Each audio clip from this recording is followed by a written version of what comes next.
नमस्ते बच्चों। चलिए, हम लोग लास्ट क्लास में ये देखे थे कि किसी सॉल्यूशन में अगर एक स्ट्रॉन्ग एसिड या फिर एक स्ट्रॉन्ग बेस प्रेजेंट रहता है तो उस सॉल्यूशन का पीएच हम लोग कैसे कैलकुलेट करते हैं। ठीक है, ये हम लोगों ने देखा था। अब हम लोग को ये देखना है कि अगर किसी सॉल्यूशन में एक वीक एसिड प्रेजेंट हो या फिर एक वीक बेस प्रेजेंट हो तो उसका पीएच कैसे कैलकुलेट करते हैं।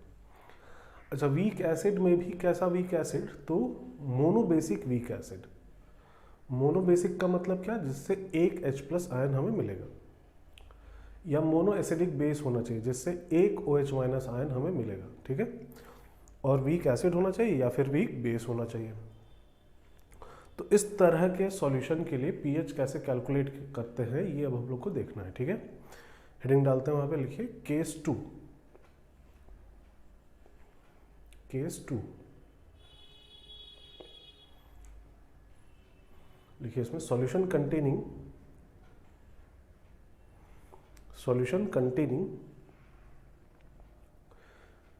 Week monobasic acid,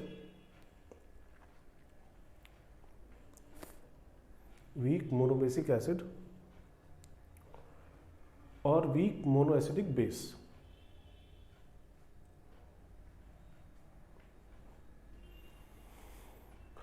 solution containing weak monobasic acid और वीक मोनोएसिडिक बेस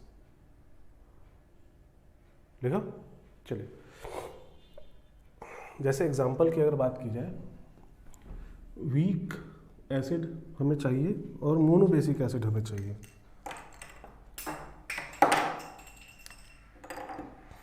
जैसे अगर एग्जांपल लिया जाए तो CH3COH हो जाएगा, या HCOH हो जाएगा, या HF हो जाएगा, या HCN हो जाएगा, या C6H5COH हो जाएगा। बेंजोइक एसिड है ना। इस तरह के एसिड्स अगर सॉल्यूशन में प्रेजेंट हो, या फिर मोनोएसिडिक बेस जैसे NH4OH हो गया। अच्छा, एक्वस सॉल्यूशन में अमोनिया लिखे या NH4OH लिखे, बात एक ही होती है। एक्वस सॉल्यूशन में जब आप वाटर में अमोनिया ऐड करते हैं तो अमोनिया जाते ही वहाँ पे वाटर मॉलिक्यूल के साथ कंबाइन करके NH4OH बना लेता है। ठीक है, तो अमोनिया लिखे या NH4OH लिखे, बात एक ही होती है एक्वस सॉल्यूशन में। ठीक है, या इसमें एक हाइड्रोजन हटा के कोई अल्किल ग्रुप लगा दीजिए, जैसे CH3NH2, मिथाइल अमाइन, NH3 नहीं NH2, या फिर C6H5NH2 एनिलीन। ठीक है, इस तरह के बेसिस। तो इस तरह के एसिड्स या इस तरह के बेसिस अगर प्रेजेंट हो सॉल्यूशन में तो इनके लिए पीएच कैसे कैलकुलेट करते हैं ये अब हम लोग को देखना है। ठीक है, तो हम लोग इन जनरल पहले एसिड की बात कर लेते हैं। जैसा काम एसिड के लिए करेंगे वैसा ही काम बेस के लिए भी करेंगे। ठीक है, तो पहले अगर एसिड की बात की जाए, इन जनरल हम लोग मान लेते हैं कोई एसिड है HA का एक्वस सॉल्यूशन है। क्वेश्चन में हमें इसका कंसंट्रेशन C दिया होगा और इसके लिए एक क्वांटिटी होती है Ka, जो हम लोग Ki बोल रहे थे, आयनाइजेशन कांस्टेंट। तो आयनाइजेशन कांस्टेंट अगर एसिड का होता है तो उसको Ka से रिप्रेजेंट कर देते हैं, इसको बोलते हैं आयनाइजेशन कांस्टेंट ऑफ एसिड। ठीक है भाई, इक्विलिब्रियम कांस्टेंट नाम इसका रख दिया जाता है, आयनाइजेशन कांस्टेंट ऑफ एसिड। ठीक है, तो HA का अगर एक्वस सॉल्यूशन लिया जाए तो ये वीक एसिड है, तो पार्शियली डिसोसिएट करेगा ये H+ एक्वस आयन में और A- एक्वस आयन में। इसी रिएक्शन का जो इक्विलिब्रियम कांस्टेंट है वो कहलाएगा Ka। ठीक है, T=0 पे इसका कंसंट्रेशन है C। जब ये प्रोसेस इक्विलिब्रियम पे पहुंचा तो C1 - अल्फा, तो इसका कंसंट्रेशन हो जाएगा C अल्फा, इसका कंसंट्रेशन हो जाएगा C अल्फा। ठीक है, तो Ka अगर लिखा जाए तो Ka का एक्सप्रेशन क्या लिखेंगे, तो concentration of H+ into concentration of A- upon concentration of HA, ऐसा आएगा। Concentration of H+ into concentration of A- upon concentration of HA। अगर C और अल्फा के टर्म्स में लिखा जाए तो K इक्वल टू यहाँ से हम लोग क्या लिखेंगे, H प्लस का कंसंट्रेशन कितना है तो C अल्फा है, A माइनस का कंसंट्रेशन भी कितना है C अल्फा, अपॉन HA का कंसंट्रेशन कितना है तो C वन माइनस अल्फा। एक C कैंसिल हो जाएगा, क्या बचेगा हमारे पास, एक C कैंसिल होने के बाद K इक्वल टू क्या बचेगा C alpha square upon 1 minus alpha, C alpha square upon 1 minus alpha. ठीक है, अब इसको हमें सॉल्व करना होता है। ठीक है, बट यहाँ पे बनते हैं दो केसेस। एक केस ये होता है कि अल्फा नेग्लिजिबल हो, और दूसरा केस ये है कि अल्फा नेग्लिजिबल नहीं है। किसके रिस्पेक्ट में, 1 के रिस्पेक्ट में। एक केस ये बनेगा कि अल्फा की वैल्यू 1 से बहुत कम है, तो हम लोग अलग तरीके से सॉल्व करेंगे। दूसरा केस ये बनेगा कि अल्फा की वैल्यू 1 से बहुत कम नहीं है, उसको नेग्लेक्ट नहीं कर सकते, तो अलग तरीके से सॉल्व किया जाएगा। ठीक है, पहले यहाँ तक नोट कर लीजिए, उसके बाद आगे देखते हैं।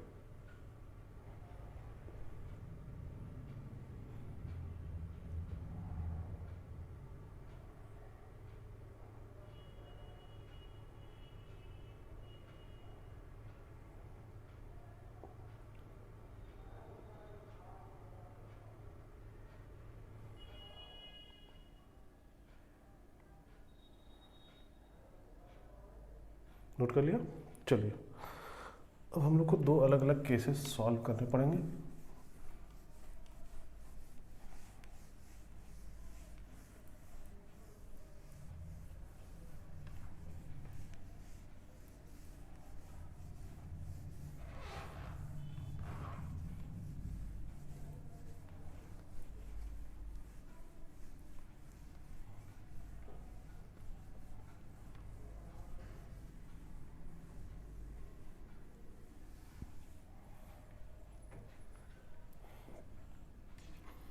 K इक्वल टू लिखा गया है C alpha square upon 1 minus alpha. ठीक है, एक केस अब यहाँ से ये बनता है कि अल्फा की वैल्यू 1 से बहुत कम है। ठीक है, अल्फा नेग्लिजिबल है, अल्फा की वैल्यू 1 से बहुत कम, और अगर ऐसा है तो K equal to C alpha square upon 1 minus alpha में हम लोग अल्फा को 1 के कंपैरिजन में नेग्लेक्ट कर सकते हैं। और अगर अल्फा को 1 के कंपैरिजन में नेग्लेक्ट कर दिया गया तो K इक्वल टू हो गया C अल्फा स्क्वायर। तो यहाँ से अल्फा की वैल्यू क्या हो जाएगी, तो C अपॉन में आएगा और स्क्वायर रूट हो जाएगा, तो अल्फा इज इक्वल टू हो जाएगा under root K upon C। तो ये पहला क्वेश्चन यही बनता है, डिग्री ऑफ डिसोसिएशन कैलकुलेट करिए, तो उसकी वैल्यू किसके बराबर है, तो under root K upon C के बराबर है। ठीक है, अल्फा अगर आ गया तो H प्लस कंसंट्रेशन किसके बराबर है, तो H प्लस कंसंट्रेशन है C अल्फा के बराबर। नहीं, पीछे देखेंगे अगर तो H प्लस कंसंट्रेशन किसके बराबर लिखा गया, तो C अल्फा के बराबर। मतलब इसमें क्या मल्टीप्लाई कर देना है, तो C, इसमें C मल्टीप्लाई कर देना है। दोनों तरफ अगर C मल्टीप्लाई करेंगे तो इधर का C अंदर जाएगा, C स्क्वायर होगा, एक C कैंसिल हो जाएगा, मतलब H प्लस कंसंट्रेशन किसके बराबर आ जाएगा, under root K into C। H plus concentration किसके बराबर, तो under root K into C। और अगर H प्लस कंसंट्रेशन यहाँ से आ गया तब फिर हम लोग pH कैलकुलेट कर ही सकते हैं। समझ आ रही बात, नहीं, एक बार H प्लस कंसंट्रेशन अगर आ जाएगा तो हम लोग pH निकाल सकते हैं। तो एक केस ये हो गया कि अल्फा नेग्लिजिबल है। दूसरा केस अब ये बनता है कि अल्फा नेग्लिजिबल नहीं है।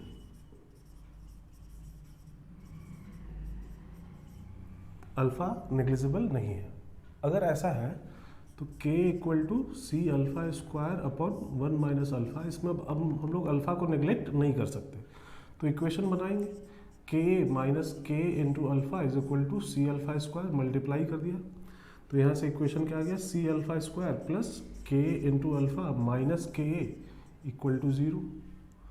तो इससे हम लोग अल्फा सॉल्व करके निकाल सकते हैं। क्वाड्रेटिक इक्वेशन सॉल्व करके अल्फा की वैल्यू अगर निकालें तो minus KA plus minus under root में आएगा K स्क्वायर माइनस 4AC होता है, तो माइनस माइनस प्लस हो जाएगा 4K इंटू C, ऐसा आ जाएगा ना, 4K इंटू C अपॉन में आ जाएगा 2C। तो ये हो गई अल्फा की वैल्यू। अच्छा, अल्फा की दो वैल्यू नहीं होगी, एक ही वैल्यू होगी। प्लस माइनस में कौन सी वैल्यू लेंगे हम लोग, तो प्लस वाली वैल्यू ली जाए, क्योंकि अगर माइनस ले लेंगे तो ये भी माइनस है और ये भी माइनस, तो अल्फा निगेटिव में आ जाएगा। अल्फा निगेटिव तो होगा नहीं, जो भी होगा 0 से 1 के बीच में होगा। तो यहाँ पे कौन सी वैल्यू ली जाती है, तो प्लस वाली सिर्फ, ठीक है। तो ये हो गई अल्फा की वैल्यू। और अगर अल्फा आ गया तो फिर से एच प्लस आ जाएगा, सी एच प्लस तो सी अल्फा के ही बराबर है, मतलब सी मल्टीप्लाई करना है, और सी मल्टीप्लाई करेंगे तो यहाँ से कैंसिल आउट हो जाएगा।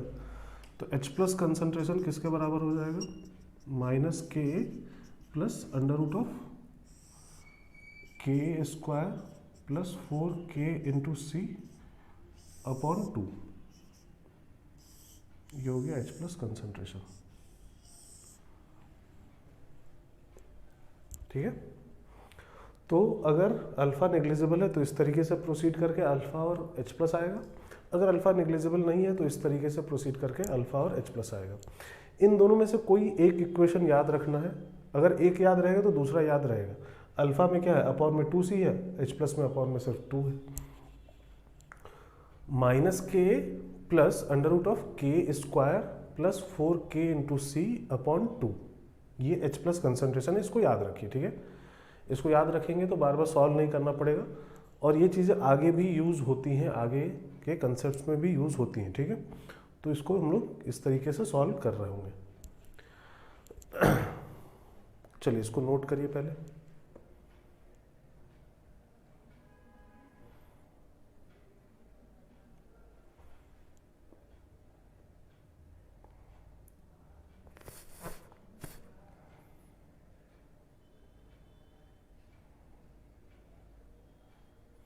नोट कर लिया। अब एक बात जो फंस रही है वो ये है कि क्वेश्चन में हमें एच के बारे में क्या बताया गया था, तो एच का कंसंट्रेशन दिया गया था और उसका के दिया गया था, आयनाइजेशन कांस्टेंट ऑफ एसिड। हमें क्वेश्चन में अल्फा तो दिया नहीं गया है, और अगर अल्फा दिया नहीं गया है तो हम लोग पता कैसे करेंगे कि अल्फा नेग्लिजिबल वाला केस अप्लाई करे या अल्फा नॉट नेग्लिजिबल वाला केस अप्लाई करे। ये हमें आइडिया लगेगा कैसे कि अल्फा नेग्लिजिबल है या फिर नहीं है। अल्फा तो दिया नहीं गया है क्वेश्चन में, तो हमें अल्फा के बारे में ही आइडिया लगेगा कैसे कि अल्फा नेग्लिजिबल है या फिर नहीं है। तो इसमें करना क्या है, आपको के और सी की कुछ भी वैल्यूज दी हो, आप ये मान लीजिए कि अल्फा नेग्लिजिबल है, और नेग्लिजिबल मानते हुए अंडर रूट के अपॉन सी से अल्फा निकाल दीजिए। चाहे नेग्लिजिबल हो चाहे ना हो, आप यहाँ से अल्फा की वैल्यू निकाल दीजिए, और अगर यहाँ से अल्फा की वैल्यू आपने निकाली तो वो नेग्लिजिबल आना चाहिए। और नेग्लिजिबल हम लोग जनरली तब मानते हैं जब ये वैल्यू 0.05 से कम हो, लेस देन 0.05, तब ये वैल्यू हम लोग मानते हैं कि नेग्लिजिबल है। तो अगर आपने यहाँ से अल्फा कैलकुलेट किया और वो सही में इससे कम आ गया, तो इसका मतलब क्या है, आपका अजम्पशन सही है कि अल्फा नेग्लिजिबल है। लेकिन अगर आपने अल्फा कैलकुलेट किया और वो वैल्यू इससे ज़्यादा आ गई, तो इसका मतलब क्या है, वो अल्फा की वैल्यू तो नेग्लिजिबल है नहीं, तो इसका मतलब आपका ये अजम्पशन गलत है। और अगर आपका अजम्पशन गलत है तो इसका मतलब आपको इस तरीके से सॉल्व करके अल्फा की वैल्यू निकालनी चाहिए थी, यहां से अल्फा की वैल्यू आती। समझ आ रही बात, नहीं आ रही है? आप जो भी वैल्यू दी है के और सी की, उससे अल्फा कैलकुलेट कर दीजिए अंडर रूट के अपॉन सी से। अगर सही में नेग्लिजिबल आ गया इसका मतलब आपका जम्पशन सही है, अगर नेग्लिजिबल नहीं आया इसका मतलब आपका यह जम्पशन गलत है। ये फॉर्मूला नहीं लगना चाहिए था अल्फा के लिए, अल्फा के लिए ये फॉर्मूला लगना चाहिए था। समझ आ रही है बात? एक दो क्वेश्चन हम लोग करते हैं इस पे तो और क्लियर होंगी ये चीजें।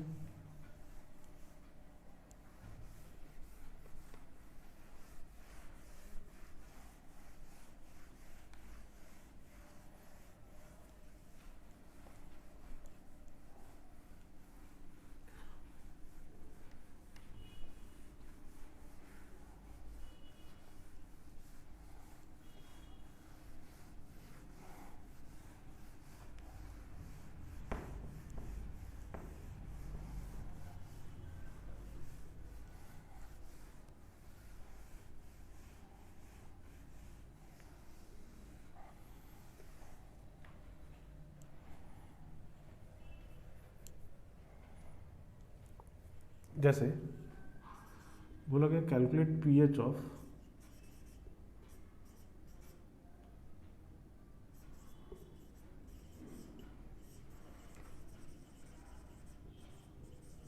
Following solutions. ऐसा बोला गया है, ठीक है। पहला क्वेश्चन दिया गया है 10⁻⁻1 मोलर CH3COH एक्वस, जिसका K हमें दिया गया है 10⁻⁻5। बोला गया इसका pH कैलकुलेट करिए। तो मैं करके दिखाता हूँ, उसके बाद आप लोग फिर करिएगा, ठीक है। तो पहले आप ये मान लीजिए कि अल्फा नेग्लिजिबल है, तो अल्फा की वैल्यू निकाल देंगे √K/C से। √K/C, ये 10⁻⁻4, तो उसका स्क्वायर रूट हो जाएगा 10⁻⁻2, मतलब 0.01। ये वैल्यू नेग्लिजिबल है या नहीं है? तो 0.05 से कम ही दिख रहा है, नेग्लिजिबल है। तो नेग्लिजिबल है तो हम लोग इसी से आगे प्रोसीड कर जाएंगे।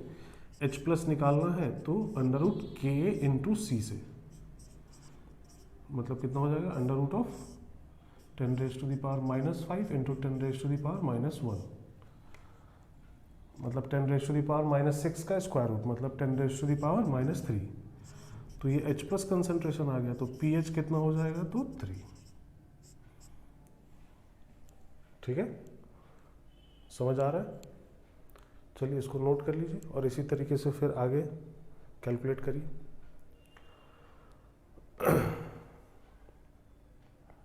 अच्छा, एक चीज़ और, जैसे हम लोग एसिड के लिए काम कर रहे हैं, वैसा ही काम हम लोग को बेस के लिए करना है। बस बेस के लिए Ka को रिप्लेस कर देना होता है Kb से। K है ionisation constant of acid, Kb है आयनाइजेशन कांस्टेंट फॉर बेस। और जो H प्लस हम लोग एसिड के केस में ले रहे थे, उसको हम लोग रिप्लेस कर देंगे OH माइनस से। काम वैसा ही करना है, चेक इसमें भी वैसे ही करेंगे, अल्फा नेग्लिजिबल है या नहीं है। बस √K/C से ना करके √Kb/C से कर लेंगे।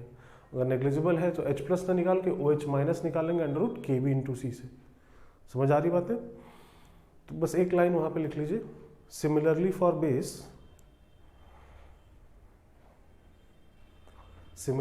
Base replace K with Kb and H plus with OH minus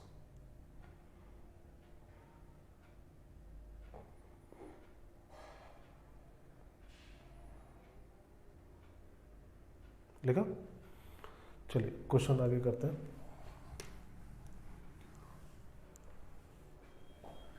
इसका तो निकाल ही लिया हम लोगों ने, कुछ क्वेश्चंस आप लोग करिए।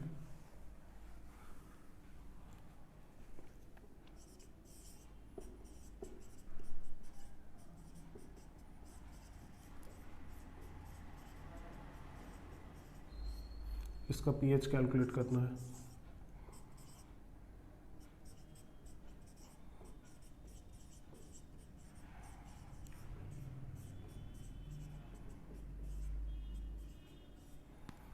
इसका pH कैलकुलेट करना है।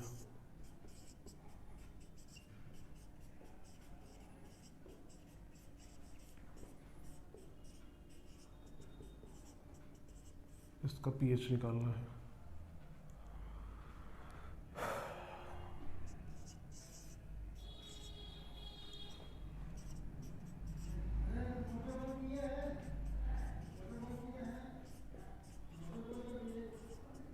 इसका pH निकालना है।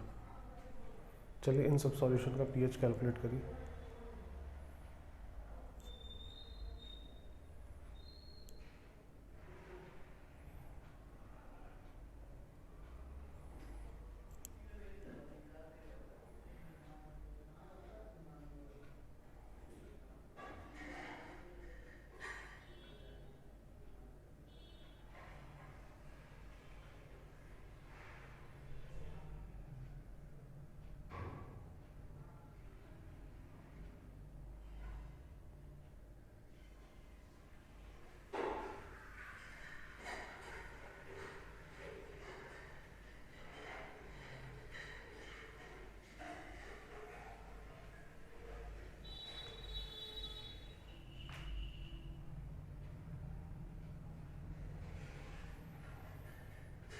हो गया, निकल गया सबका।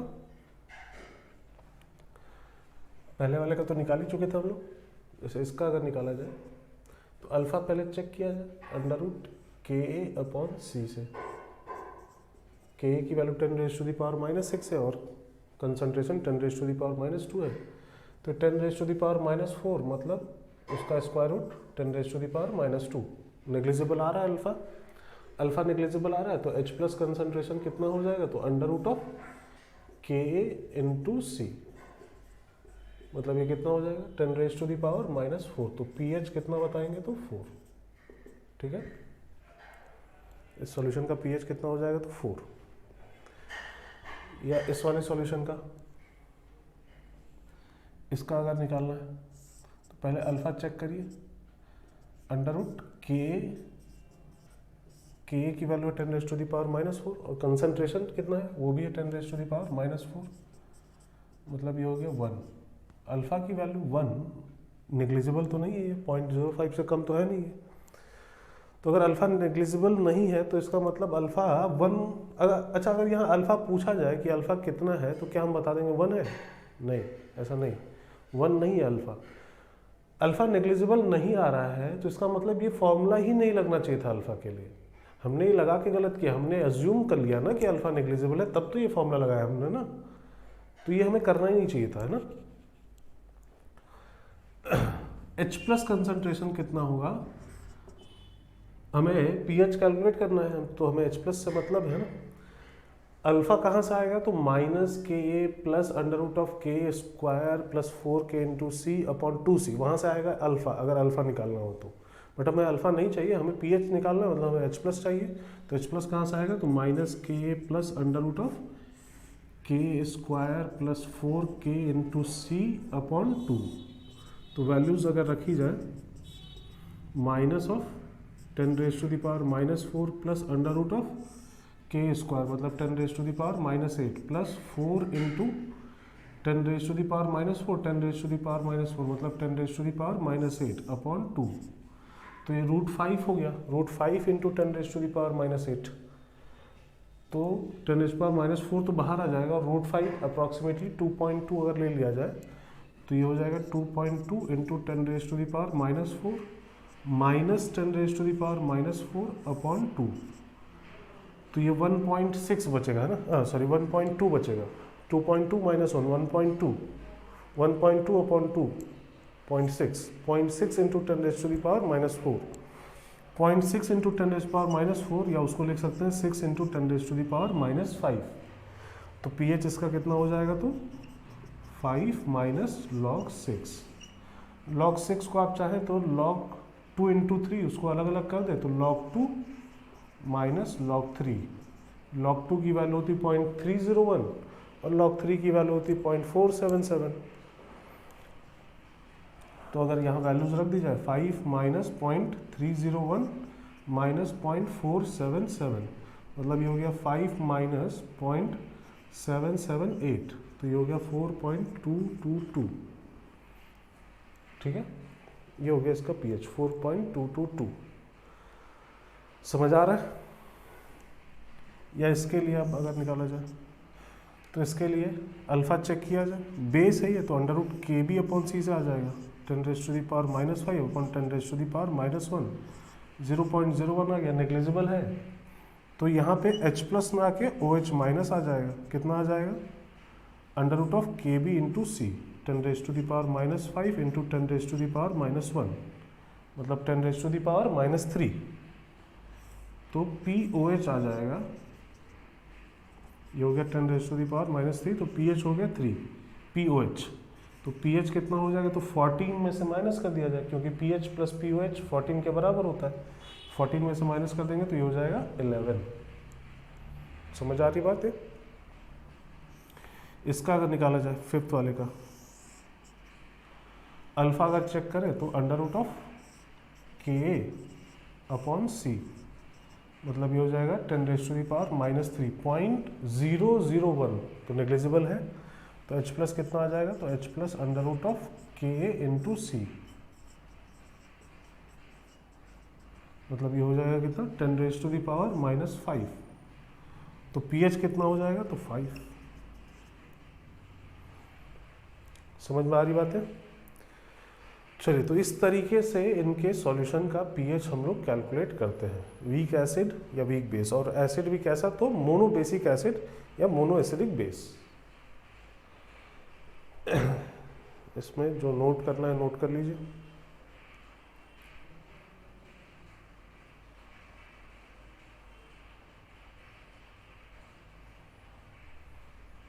नोट कर लिया?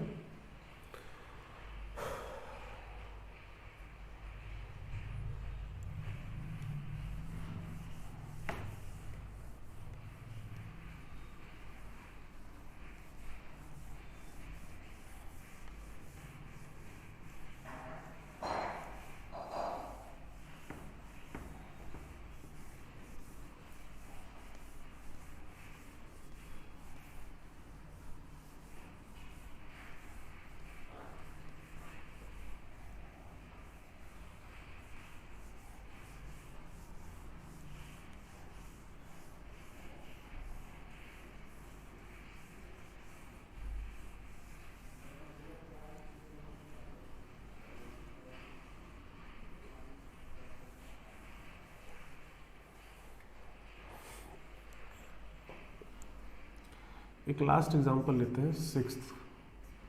10⁻⁻⁴ मोलर HCl एक्वस सॉल्यूशन। इसका K दिया गया 10⁻⁻10। इसका pH निकालिए। उसी में आगे pH कैलकुलेट करने वाला ही क्वेश्चन है, इसका pH कैलकुलेट करना है। करिए।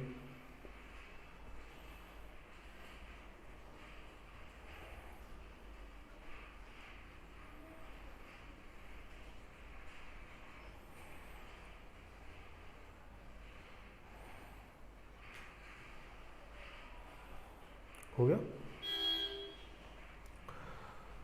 अगर अल्फा चेक किया जाए तो अल्फा कितना आ रहा है, तो √K/C, मतलब ये आ जाएगा 10⁻⁻3। नेग्लिजिबल आ रहा है, तो H+ अगर निकाला जाए तो ये हो जाएगा √10⁻10 इंटू 10⁻⁻4, मतलब ये आ गया 10⁻⁻7। तो pH कितना हो गया, तो 7 बताया जाएगा। नहीं, एसिडिक सॉल्यूशन है ना, pH 7 तो होगा नहीं, 7 तो न्यूट्रल हो गया। तो गलती क्या हुई है, तो गलती ये हो रही है कि हम लोग को वाटर वाला H+ भी लेना चाहिए था, जिसको अभी तक हम लोग नेग्लेक्ट करते आ रहे थे। वो वाला H+ भी अभी हम लोग कंसिडर करेंगे। स्ट्रॉन्ग एसिड के केस में किया था ये चीज़, है ना। हाँ, बट वहाँ पे pH फिर हम लोग निकाले थे तो 6.8 आ गया था। अगर 10⁻⁻7 मोलर HCl का निकाले थे, अगर याद हो तो 6.8 आ गया था, है ना। तो यहाँ पे 6.8 नहीं बताया जाएगा। क्यों ऐसा? क्योंकि वहाँ पे स्ट्रॉन्ग एसिड था HCl। HCl कंप्लीटली डिसोसिएट हो रहा था H+ और Cl- में, और वाटर पार्शियली डिसोसिएट हो रहा था H+ और OH- पे। तो इसकी वजह से इस पर कॉमन आयन इफेक्ट लग रहा था। इसका डिग्री ऑफ डिसोसिएशन कम हो रहा था, बट इस पर कोई इफेक्ट नहीं पड़ रहा था। HCl के डिसोसिएशन पे कोई इफेक्ट नहीं पड़ रहा था, क्योंकि ये क्या था, स्ट्रॉन्ग एसिड। बट इस केस में HCl है ना कि HCl, और HCl क्या है, वीक एसिड। तो ये पार्शियली डिसोसिएट करेगा, और पार्शियली डिसोसिएट करेगा तो इस H+ के वजह से इस पे कॉमन आयन इफेक्ट लगेगा। इसका डिग्री ऑफ डिसोसिएशन तो कम होगा ही, साथ में इस H+ के वजह से इस पे भी तो कॉमन आयन इफेक्ट लगेगा। HCl का भी तो डिग्री ऑफ डिसोसिएशन कम होगा, घटेगा। ये बात समझ में आ रही है? दोनों चीजें एक दूसरे पे कॉमन आयन इफेक्ट लगाएंगी और दोनों का डिग्री ऑफ डिसोसिएशन कम होगा। स्ट्रॉन्ग एसिड के केस में सिर्फ एक ही का डिग्री ऑफ डिसोसिएशन कम हो रहा था, वाटर का, बट यहाँ पे वाटर का तो होगा ही, साथ में एसिड का भी डिग्री ऑफ डिसोसिएशन कम हो जाएगा। तो इसका डेरिवेशन है, हम लोग चाहे तो डिराइव कर सकते हैं, बट उसकी ज़रूरत नहीं हमें। एक डायरेक्ट रिजल्ट हम लोग याद रखेंगे।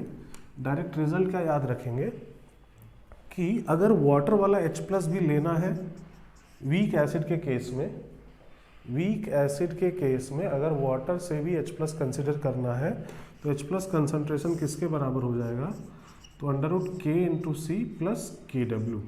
√K/C होता ही था H+, प्लस क्या कर देना है, KW। सिंपल सा, if H+ from water is also considered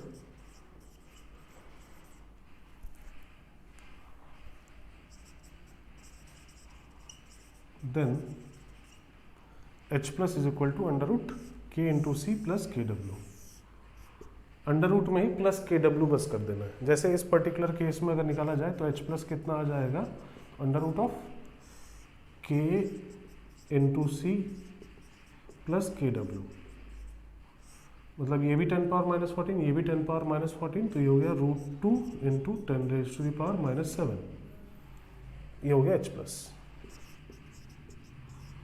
तो पी एच आ जाएगा 7 माइनस लॉग रूट 2, मतलब 2 रेज टू द पावर 1/2। 1/2 बाहर आ जाएगा, लॉग 2 0.3 के अराउंड, तो उसका हाफ 0.15। 7 माइनस 0.15 मतलब 6.85। ये हो जाएगा इसका पीएच। ठीक है, समझ आ रही चीजें? चलिए नोट कर लीजिए, इसको नोट कर लीजिए अलग से, और फिर उसका सॉल्यूशन उसमें नोट कर लीजिएगा।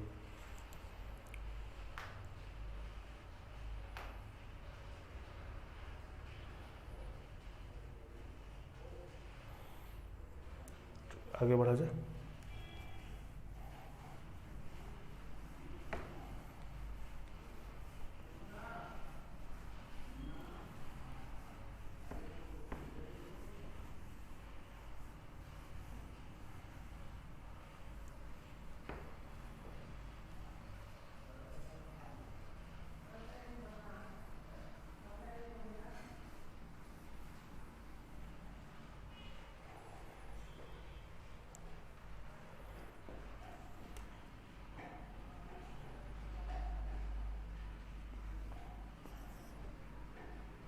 लिखिए question,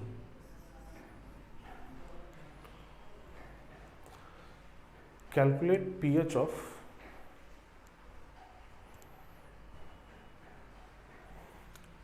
pH of 10 raised to the power minus 1 molar of HA aqueous solution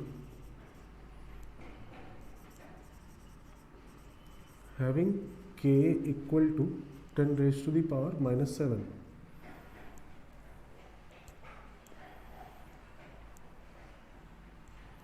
इसका पीएच कैलकुलेट करना है, कैलकुलेट करिए।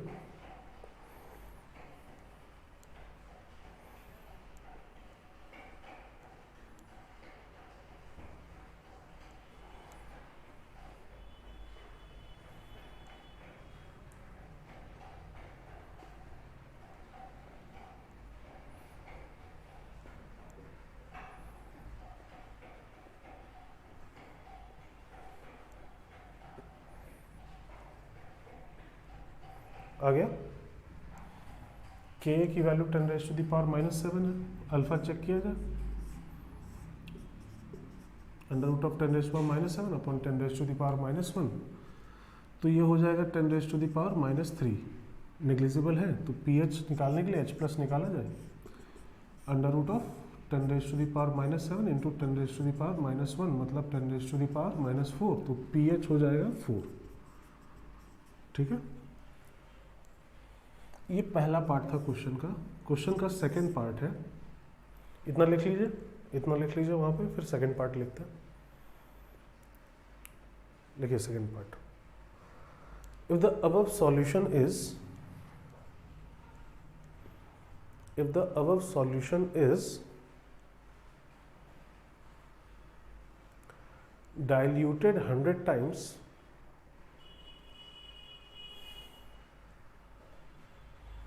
if the above solution is diluted 100 times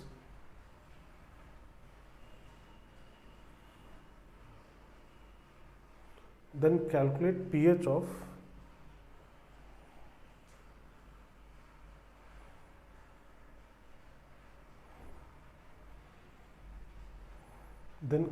pH of resulting solution।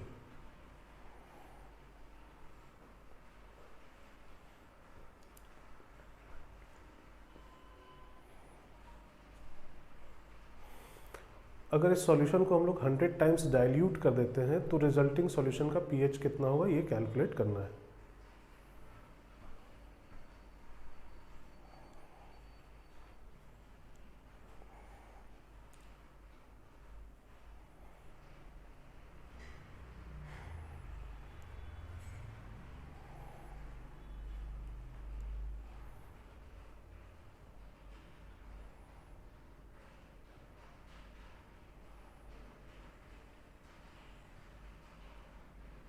लिखा, आया आंसर। तो 100 टाइम्स डाइल्यूट कर दिया हमने, तो पीएच निकालना है, तो H प्लस कंसंट्रेशन निकाला जाए। H प्लस कंसंट्रेशन पहले 10⁻⁻⁴ था, अगर 100 टाइम्स डाइल्यूट कर दें तो ये 10⁻⁻⁶ हो जाएगा, तो pH 6 बता दिया जाए। बट ऐसा बताना गलत है। क्यों गलत है? क्योंकि इसको करते टाइम आपने डिग्री ऑफ डिसोसिएशन चेंज नहीं किया, डिग्री ऑफ डिसोसिएशन उतना ही रह गया। लेकिन वीक एसिड के लिए अल्फा की वैल्यू प्रोपोर्शनल होती थी 1/√ऑफ कंसंट्रेशन के, अगर याद हो तो। अगर कंसंट्रेशन हम लोग चेंज करेंगे, डाइल्यूट करेंगे, तो कंसंट्रेशन तो चेंज होगा ही ना इसका, और अगर कंसंट्रेशन चेंज होगा तो अल्फा भी चेंज होगा। डाइल्यूट करेंगे तो डिग्री ऑफ डिसोसिएशन बढ़ेगा। तो H प्लस ऐसे डायरेक्टली नहीं निकाल देंगे, पहले क्या करेंगे आप, ये जो 10⁻⁻1 मोलर है 100 टाइम्स डाइल्यूट करने पे इसी को 10⁻⁻³ मोलर कर दीजिए। अब अल्फा चेक करिए, Ka की वैल्यू तो वही रहेगी क्योंकि ये तो इक्विलिब्रियम कांस्टेंट है, ये तो टेम्परेचर के साथ चेंज होगा, ऐसा तो चेंज होगा नहीं। Ka क्या है? Equilibrium constant. जब तक टेम्परेचर चेंज नहीं करेंगे तब तक ये तो चेंज होगा नहीं, तो ये तो उतना ही रहेगा। हाँ, कंसंट्रेशन अब चेंज हो गया है, तो ये आ गया 10⁻⁻², मतलब 0.01, ऐसा हो जाएगा, है ना। और अगर ऐसा हो गया तो H प्लस कंसंट्रेशन कितना हो जाएगा, √ऑफ K इंटू सी 10⁻⁻³ -7 इंटू 10⁻⁻3, मतलब 10⁻⁻10 का स्क्वायर रूट 10⁻⁻5। तो pH कितना हो जाएगा, तो 5 ना कि 6। ठीक है, इस तरीके से करना गलत है, वो इसका सही आंसर है, सही मेथड है। ठीक है, चलिए नोट कर लीजिए इसको।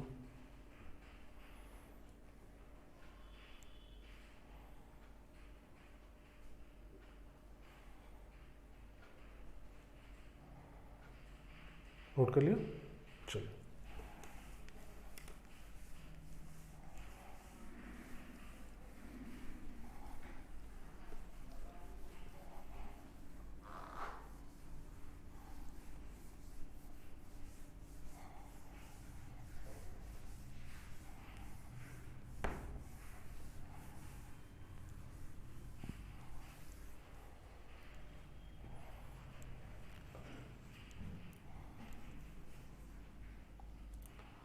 ऐसे भी क्वेश्चन बनते हैं, जैसे pH of 10⁻⁻² molar HA aqueous solution is found to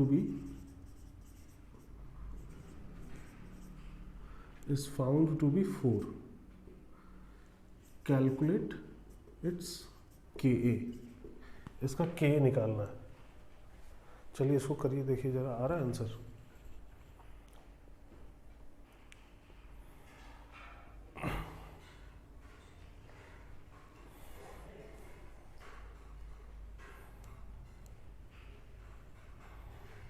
pH बता दिया गया है, कंसंट्रेशन दिया गया है, K निकालना है इस बार।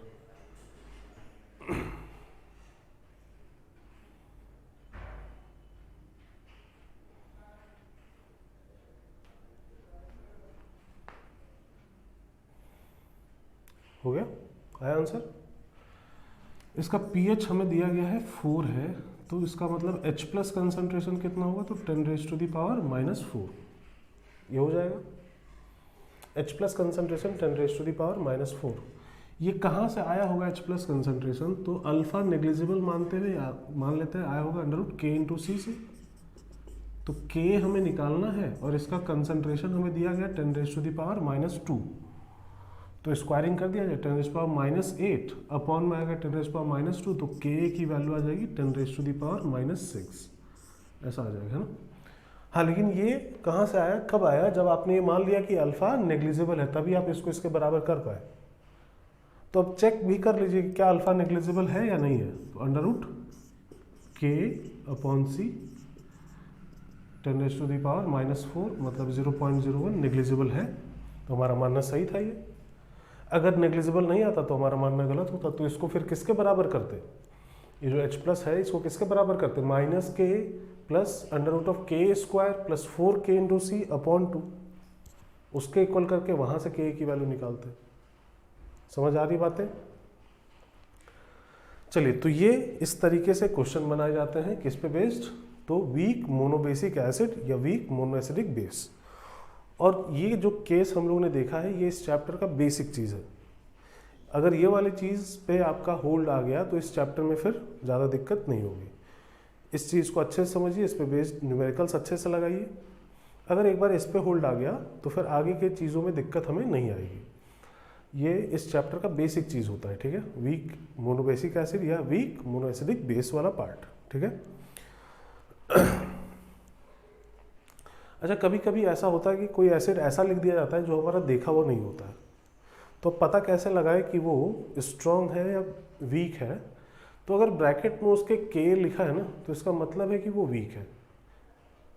अगर उस एसिड के ब्रैकेट में उसका K दिया गया है तो K किसके लिए डिफाइंड होता है, आयनाइजेशन कांस्टेंट ऑफ एसिड किसके लिए डिफाइंड होता है, तो वीक एसिड के लिए। स्ट्रॉन्ग के लिए तो होता नहीं है, स्ट्रॉन्ग के लिए तो इक्विलिब्रियम कांस्टेंट कोई मतलब नहीं है। तो उससे भी पहचान सकते हैं कि वीक एसिड है या स्ट्रॉन्ग एसिड है, वीक बेस है या स्ट्रॉन्ग बेस है, ठीक है। K भी अगर दिया है तो वीक एसिड या वीक बेस है। चलिए, तो ये केस यहाँ पे कंप्लीट होता है। अब हम लोग आते हैं नेक्स्ट केस पे।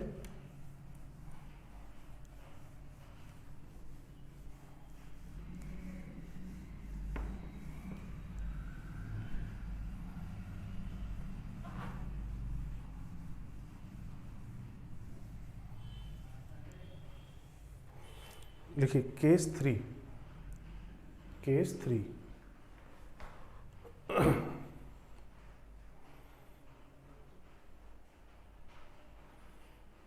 solution containing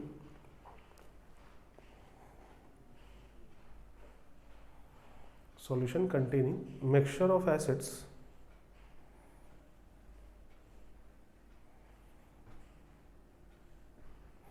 or mixture of bases। solution containing mixture of acids or mixture of bases।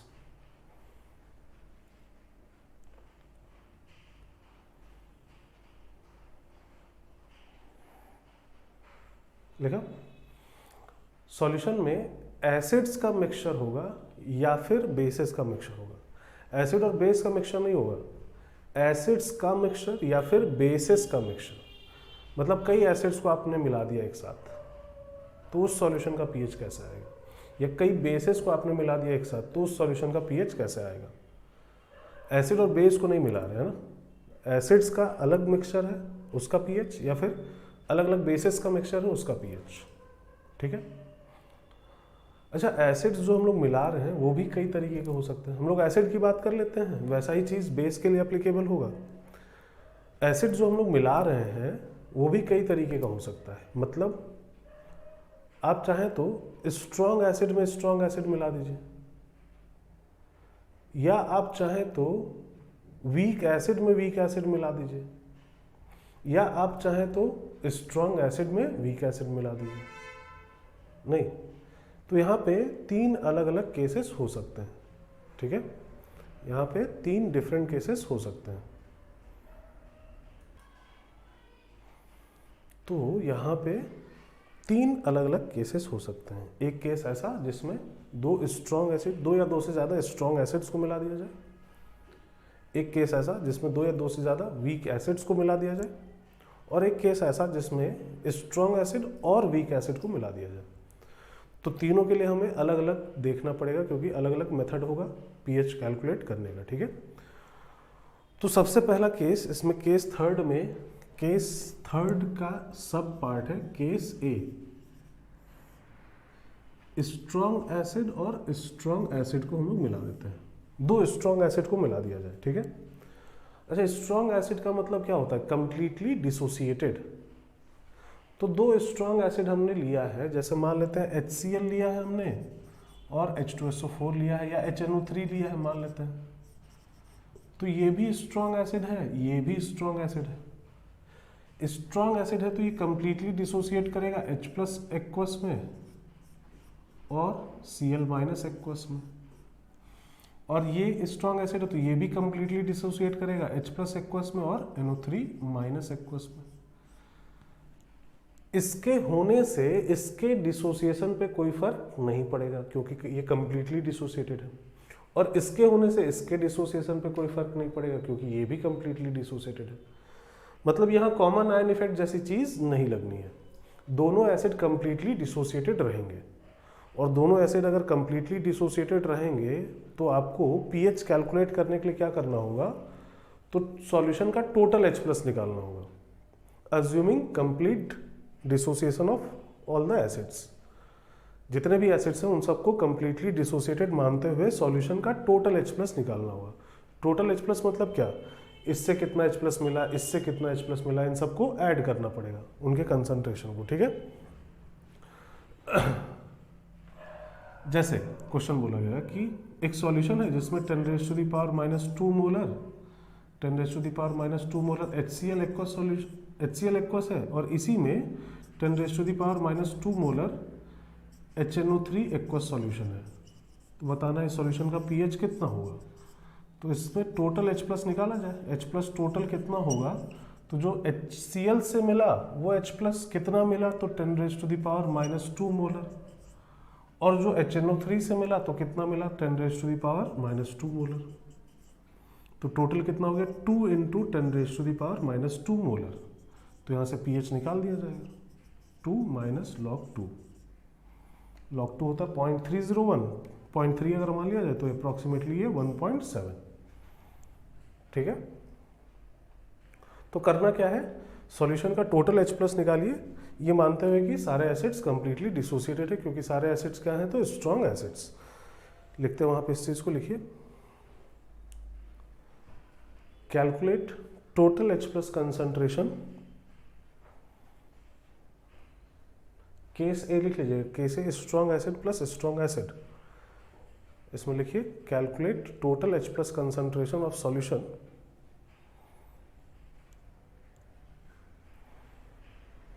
total H plus concentration of solution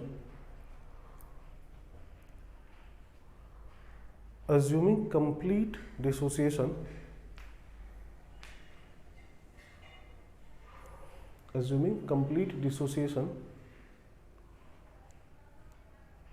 of each acid, assuming complete dissociation of each acid। लिखा? चलिए एक question कर लेते हैं हम लोग, लिखते हैं, लिखिए,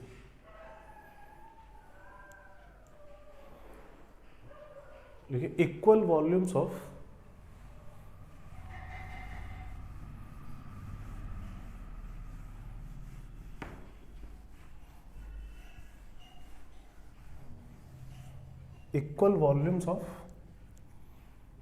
(10⁻³ molar HCl aqueous and 10⁻³ molar H2SO4 aqueous solution and 10⁻³ molar H2SO4 aqueous solutions are mixed together.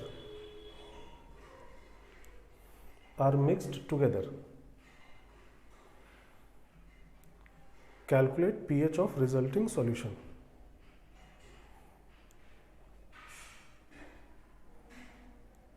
Calculate pH of resulting solution.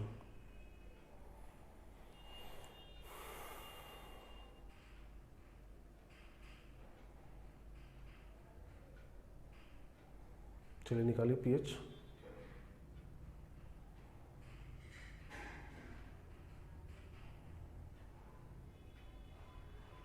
आ गया। इन दोनों सॉल्यूशन को मिक्स किया जा रहा है और इक्वल वॉल्यूम लेके मिक्स किया जा रहा है, मतलब इसका अगर V लीटर ले रहे हैं तो इसका भी V लीटर ले रहे हैं। तो हमें pH निकालना है, तो हमें रिजल्टिंग सॉल्यूशन का टोटल H+ कंसंट्रेशन निकालना पड़ेगा। H+ हमें यहाँ से भी मिलेगा, H+ हमें यहाँ से भी मिलेगा।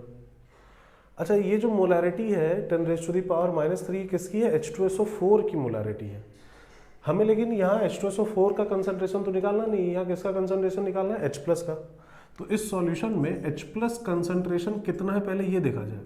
तो जितना H2SO4 का उसका डबल होगा, 2 × 10⁻³ मोलर। H+ कंसंट्रेशन यहाँ कितना है? 2 × 10⁻³ मोलर, ठीक है।